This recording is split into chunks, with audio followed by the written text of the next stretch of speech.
All right, now I got everything torqued down. I've already had it running for a second, but I didn't get it on video.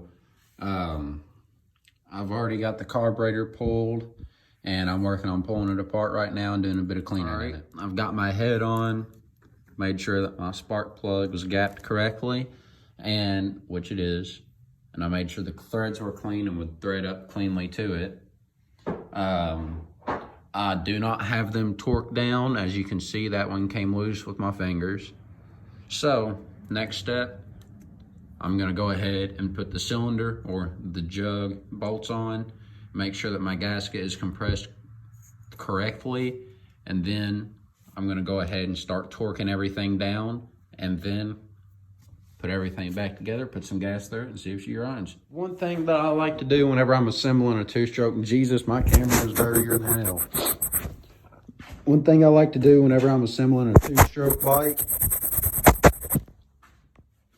is once I get the piston in, and sometimes to help when getting your piston in, it is easier to do it when you apply some motor oil, and it also helps with lubrication when you first start it up. Unfortunately, never mind, I do have oil. So, you don't want to put hardly any on it at all.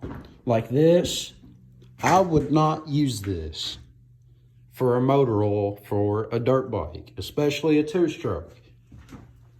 Well, transmission and clutch oil pretty much, but I'm gonna put just a little bit on top of this piston and let it soak in around the rings. Now, I have it torn apart where I can get to the stator and the flywheel and all that. Stator's sitting right there. I'm gonna drop it down a little bit, slide away. I can put some oil in it and it won't go down into the water jackets. Your next step, once you get your head gasket on, make sure it's the correct size and make sure you have the surface on both sides that it connects to cleaned. Like this. I've already taken a towel, wiped it down, and took a razor blade to make sure I had no other extra gasket on it. So, once you have that done, you're gonna begin to start putting your cylinder on. Make sure that your groove, your ring gap is on the notch. As you can see it right there in between it. Focus, focus, focus. Come on, baby, come on. Right there. Make sure your arrow is pointing towards the front of your engine, i.e. your exhaust port. Now, get your ring compressor, compress the ring, and begin to lower the cylinder on. I'm gonna go ahead and open up my gasket kit and pull out this square gasket right here and go ahead and put it on the power valve piece.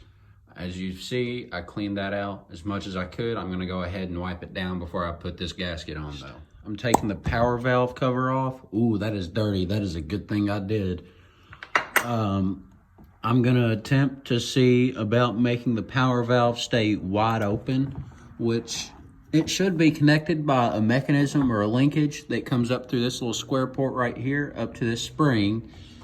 And the way this power valve works, as you get higher in the RPMs, it causes it to open and allow more gas in and better flow all throughout the whole motor. I just got gas all over my hand. I'm holding it to a heat bulb. Starting to smoke a little. Got my first circlip in. Come on, focus. There you go. You can kind of see it. It's that little thing that sits in that groove right there. Now, those should just snap in.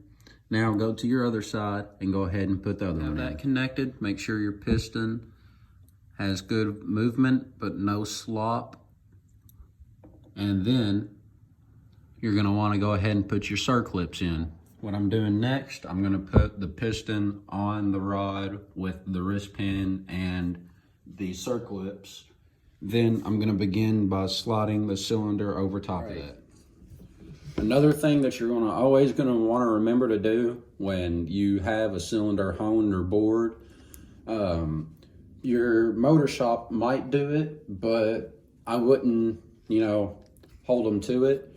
You're gonna wanna take a clean rag or microfiber towel and make sure you go around all the exhaust port, all of the intake and all of that, and make sure that there is no more grime being picked up by the rag. Now, I've already went through one rag doing this and I still have some left over. So, as you do this, don't forget to make sure that you get your cylinder wall first with the clean rag, keep in mind, to make sure there are no impurities, grit, grain, or anything in there, because if there is, and it gets caught by your rings and it doesn't go out the exhaust port if you're lucky, it can get caught up in here and cause scarring on your cylinder wall, causing a lot of issues.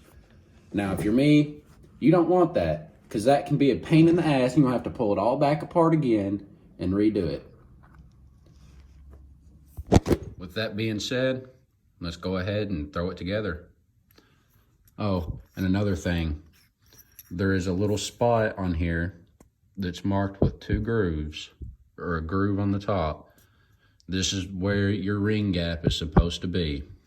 I know what you're thinking. That bike looks like crap. Well, it's got custom suspension on it. Well, the forks anyway. A aftermarket swing arm that's extended by, I think, 2 inches. And a couple other fancy things done to it. Well, when I got it, cylinder had a real nasty groove in it. So I took that, had it honed and brushed and all that fancy bullshit. And, oh, by the way, it's got a performance carburetor on it as well. So, here's the cylinder. I still need to wipe it down, make sure there's nothing left in there from the honing, and get it put together. And I also plan on fixing the power valve to where it stays open, so that way it has more power on the top end. I have my box of goodies right here. We've got our 48mm piston, and my ring is already on it.